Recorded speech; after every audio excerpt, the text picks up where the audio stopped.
See, the distance of time will blur many things. Human beings always struggled. You're talking about mythology. If you look at the whole Mahabharata, for example, the whole thing is struggle within human beings, what to do and what not to do, what is the right thing to do, what's the wrong thing to do, they're always consulting. Yes or no? Debating and consulting. So it's not that in those days they were clear-headed and today you're muddled up. It's not true. Then also they were muddled. But the distance of time, only a certain facts are written, all their struggles are not written, but your struggles are real and here. But after 100 years, people will look at you and say, "But Charan, such a clear-headed, wonderful man," because your dead man's pose is there, one photograph is all they have. They look at you and you think, "Oh, see how peaceful and wonderful he is, he had no struggles." That is because of distance of time.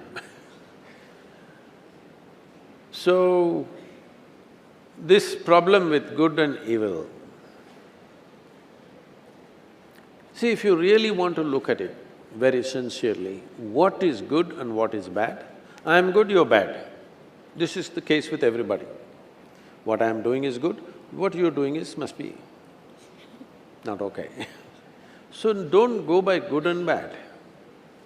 The actions that we're performing right now, is it appropriate to the situation in which we exist?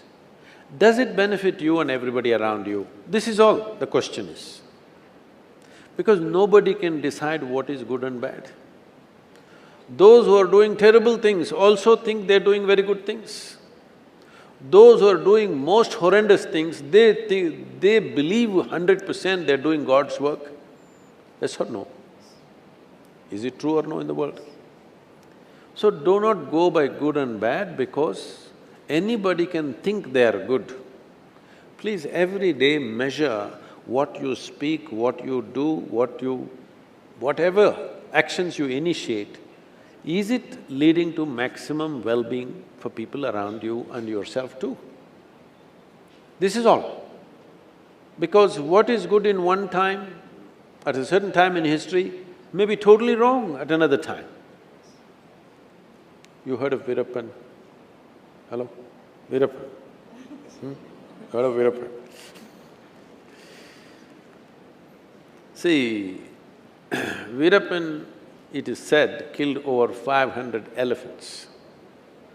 So he was shot dead as a criminal. That took a long time though.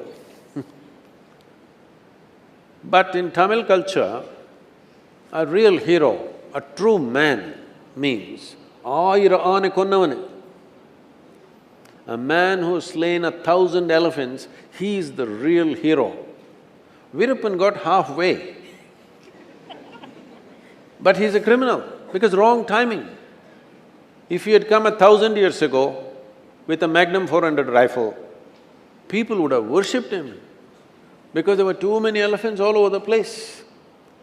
But today, he is a criminal. So, what is good and bad, don't go about deciding because people who believe they are very good, they are the people who do most terrible things. You don't have to be good, you just have to be human. That's all is needed from you.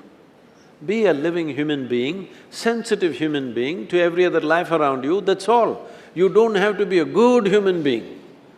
Good human beings are terrible people. Yes. Humanity is more important than your goodness, isn't it? Sadhguru, since we have time constraints,